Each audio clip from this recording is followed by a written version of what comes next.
Love marriage নয়, লাভ after marriage. ভালোবাসা কি বিয়ের আগে নাকি বিয়ের পরে?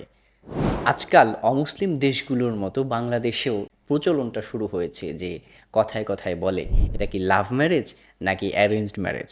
এমনকি মুসলিম পরিবারগুলোতেও দেখা যায় বিয়ের পরেই প্রশ্ন করা হয় এটা কি লাভ ম্যারেজ নাকি অ্যারেঞ্জড ম্যারেজ। এ সম্পর্কে ইসলাম কি বলে?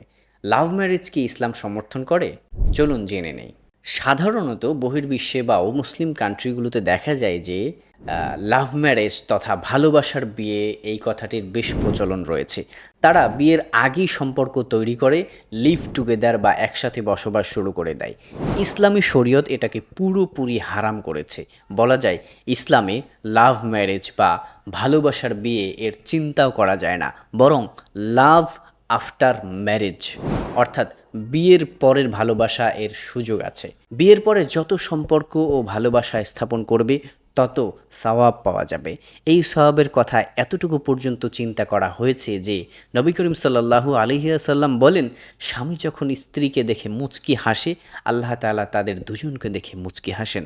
সুবহানাল্লাহ। এতে অনুমান করা যায় আল্লাহ তাআলা ভালোবাসাপূর্ণ জীবন কতটা পছন্দ করেন। বিয়ের আগের কোনো ধরনের ভালোবাসা, কোনো ধরনের সম্পর্ক, কোনো ধরনের প্রণয় এটা ইসলাম সমর্থন করে না।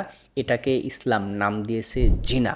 তাই আসুন, আমাদের জন্য যারা আমরা মুসলিম তাদের জন্য আসলে লাভ ম্যারেজ নয়, আমাদের জন্য একটাই লাভ, এবং সেটা হচ্ছে লাভ আফটার ম্যারেজ।